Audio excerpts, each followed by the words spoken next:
Okay, let's go to Detroit because I know that you want to talk extensively about Detroit as well. Um, I adore Cade Cunningham. I would still take him first overall in the 2021 draft. Um, yeah, I've seen nothing that would change that opinion for me. And I'm intrigued by their young core moving forward. Obviously, Jalen Duren, Isaiah Stewart, Sadiq Bey, Isaiah Livers, I think would be my next guy there. Jaden Killian Ivey. Hayes exists. Jaden Ivey, I'm sorry. Yeah, obvious. I'm sorry. I thought I mentioned Jaden at the top, but apparently not. And then obviously they have whatever the Killian Hayes wild card is at this point, and guys like Saban Lee and some younger players that maybe figure it out. But more than anything, it's the Cade and Jaden show. And I think that's a fit I've been talking about for months now, and I think it's an absolutely tremendous fit. Yeah, totally agree. When I'm looking at this, I think Cade is the best young player that we'll probably talk about today. Let's go. Yeah, call it a hot take, call it what you will. I think that he is built for this. He's just tell me why. I love the take, but tell me why. Playmaking, IQ, and just the ability to convert. He's got it. I always struggle to define what it is, but he makes everybody around him better and elevates whatever group he's got on the floor. For him to put up the numbers that he did, particularly as a finisher this year, in the spacing devoid offense that Dwayne Casey threw out there, it speaks to just how kind of special he is as a processor of the game. I'm 100% in on Cade. I think that of all of the young stars in the Eastern Conference, he's got the best chance to be a sneaky good part of an elite defense. I don't think he's your primary top defender, but he's got a 7-foot wingspan. He's versatile enough to guard a couple different spots on the wing, and he's got a really high defensive IQ. I sneakily look at this roster that Detroit has with him, Sadiq Bey, Duren a little bit with his movement patterns, Ivy, like they all have length. And I can see this turning into a super switchy type of defense, maybe not to the level that the Boston Celtics are at with the way that they've built their roster the last couple of years, but switching 1 through 5, dare you to beat us at the point of attack, force you to score over us in isolations. We'll clean the glass, and then we've got Jaden to push and go in transition, and then Cade, our ace in the hole in the half court when we need to. I love the theory of that. I think there's still a piece or two away on the wings of really getting that together, particularly on the defensive end of the floor. They just need one more linchpin, maybe in a way that, Jeremy Grant was supposed to be. And obviously, it was the right move to get rid of him. I'm not saying Detroit should have kept him, but a similar type of player, I think, would go a long way in helping the Pistons just build a core that is unique, has an identity, and knows exactly who they are. Yeah, I agree with you mostly. Like, I'm all in on Cade. I'm so glad that you brought up the idea of Cade's ability to just make guys better at the end of the day. He's the guy that I trust most to turn into an end of game star, to turn into a full game, unselfish player who makes everyone around him fit better. Essentially, you can play him at the point, you can play him off the ball a little bit, which is why I actually really love the idea of pairing him with Jaden Ivey, because those two can both play on the ball. Jaden has proven he can play off the ball at Purdue because that's essentially what his role was. I like Jaden more as a shooter off the catch as opposed to off the dribble right now. Jaden really has no in-between game. Cade is improving in regard to being able to knock down that, kind of little mini step back mid-range shot from the elbows. Just a very, very, it's everything I want from a backcourt, essentially. Like I want Cade and Jaden with their length. I want Jaden to be able to become like a monster at the point of attack, even though he's not there yet. He is okay at like chasing guys off the bounce though, or chasing guys off of screens, chasing guys off of little actions and things like that. Watch him defend Max Christie last year. Like he completely swallowed him up with his movement off the ball. But Jaden has a ton of potential defensively, has a ton of potential in terms of athleticism. You just look at the way that duo has potential to work. Cade manipulating defenses on side pick and rolls, on middle pick and rolls, then swinging it to the opposite side. And then you have Jaden Ivey getting ready to go downhill immediately now that the defense is bent or turned. I love everything about the way that that could really, really work. I call it fire and ice. I call it fire and ice, where like Jaden is the fire, the transition, the downhill, emphatic dunks at the rim, really high caliber plays. And then Cade is the guy, late clock, ice in his veins, go in there and really make the right decision and just figure out how to get himself or somebody else a wide open look. I love the fit. Yeah, I think it's a tremendous, tremendous fit.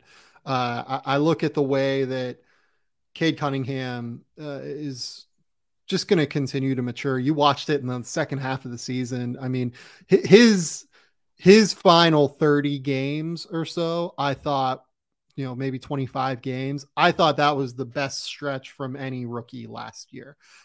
His first little while was not quite good enough to overcome the full season of Evan Mobley and Scotty Barnes being impactful on both ends of the court and everything. But those final 25 games, the back half of that season for Cade, I thought was more impressive than anything we saw from a rookie last year.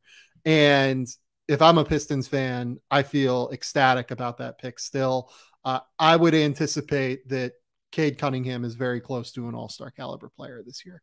I would still take him over guys like LaMelo Ball long-term. I would take him over, a lot of these younger guards like Darius Garland, etc. I really truly believe in what Cade can bring to the table. And I think we're about to see it starting from game 1 this year, as opposed to game like 35, which is really when it took him. I thought it took him, he missed the first 10 or whatever. And then probably took him 25, 30 games to like really kind of lock in a little bit and figure it out. Yep. But I think you reward in-season growth in a lot of ways. Like, I know we won't talk about the West. Jalen Green had a similar trajectory this year. Yep. So guys who get better throughout the course of their year, you can see them figuring it out. It really, really matters. And I think that, the Pistons need to commit to getting a little bit more floor spacing around those guys. Like, I think Ivy can shoot it in playoff ball. I think Cade can shoot it in playoff ball, but ideally you want some specialty shooters, some guys that are drilling shots in the corners time and time again, because that allows a guy like Jalen Duren to really be integrated as a lob threat within the offense. Yeah, and just for what it's worth, Cade Cunningham in his final 25 games of the season, 20 points, 6 rebounds, 6 assists, only shot 28% from 3 in those games, but was actually pretty efficient. He had 45% from the field. If you get like a normal 3-point percentage there, and I think both of you and I believe he's going to shoot long-term, that's going to be a pretty efficient mark. He got to the line 4 times per game during that stretch. Yeah, I thought it was very, very impressive to watch Cade grow and mature and figure it out at a pretty substantial level. And by the way, the Pistons won quite a few of those games late in the season. I believe that they won something like 10 or 12 of, I think they went like 12 and 11 or something in those final 23 games that Cade played. So I'm a believer in him. The rest of this young core, I mean, I don't think you and I have really talked a ton about Jalen Duren. Where are you at on Jalen Duren? Did you like this trade for them? Did you think that he was a guy worth investing in at the number 13 overall spot? Yeah, so I think I was joining you and Penny during the live draft show. Yeah, and we just had no idea what was happening during that trade. Is he a Knick? Is he a Hornet? Is he a Piston? What's going on? I like it from a talent perspective. I think that the upside a guy like Duren brings at 13 is probably higher than almost anybody else, if not anybody else that you can get. I think that adding rim protection is smart long-term around this group. And I think that Cade is best with a really good vertical lob threat. And if there's one thing Duren is going to be good at from day one, it's screening, rolling to the rim, and having an absurd catch radius and soft hands to go up there and really, catch those absurd passes and finish. I like it. I think it fits. As I said, I envisioned this being more of a switching defense long-term when I looked at Cade and Sadiq and some of the pieces that they had. I think it still can be that, but Duren's not going to be, a really Robert Williams or an Al Horford type of, I feel comfortable with him possession after possession switching if that's what we have to do. Yeah. I think he's more of a drop defender, but I think he can be very good at it. And I think he can be a very impactful rim protector. He is going to be an awesome rim runner. The other part of it that's really fun, he's going to be a really good transition athlete to run with Jaden Ivey as well. Yeah, look, I think at 13 and with the pick that they gave up, which I think is actually kind of unlikely to be a very high-end lottery pick. Yeah, no, I actually quite liked that for them. I thought it was smart. We haven't talked a ton about Sadiq Bey and Isaiah Stewart. Isaiah Stewart, I like the idea of him. I really think he's going to be an absolutely tremendous third big man in the NBA. And honestly, like probably going to be a top 30 starting center in the league, like that level of player. I don't love him right now with this Pistons core because it's hard because like I love what he brings to the table. Like I love that he's tough. He brings that mindset, which is really great for a young team. He's a really good defender, which is big for this young team. He's learning to shoot, which is big for his long-term growth. Like I just need to see more from the shot because at the end of the day, I actually don't really see him as like a downhill lob threat kind of guy. And if he's not that, I don't know what the offensive role is unless he's like really shooting. Yep. And defensively, he is switchable. Like but he's not like an elite rim protector. You probably aren't going to get like great high level rim protection with him at the 5. Probably going to want him more at the 4, which means you have to shoot even more. And then you're going to have incredible ball handling on the court. It's just a weird role, which is almost why I see it more translating as like a third big, even though I love the player and love what he brings to the table. Yeah, I think that's incredibly well said. It sum up a lot of the sentiments that I'm feeling with him. And I think the thing with Isaiah that I just want to throw out there, like he's a guy who continues to prove people wrong, who doubt him, who underestimate him. So like I agree with you. I echo every sentiment you just said. I would also not be surprised if a year from now you and I are both looking like idiots. You know, here's the thing. Like, I just love the guy. I freaking love the guy. Like, I want him to be great.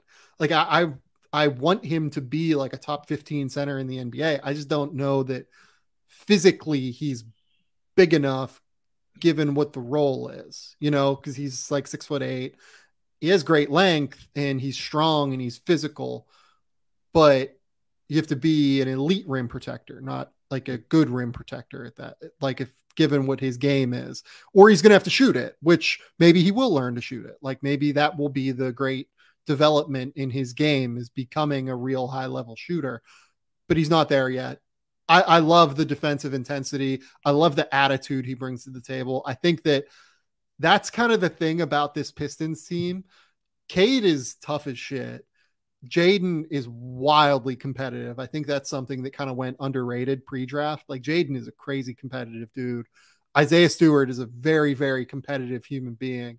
Sadiq Bey is a guy that, you know, obviously comes from Villanova, very high level winning pedigree. I love the mentality and the makeup of the guys that Troy Weaver has drafted here as well. Yeah. Smart, tough, long, and we'll figure out the rest later. I buy into it. Yeah, kind of. Yeah. It's a good strategy. It's the pieces look weird now, but you draft these guys knowing that they're going to do what it takes to win and that they'll almost like figure it out on their own. Right. And I'm with it.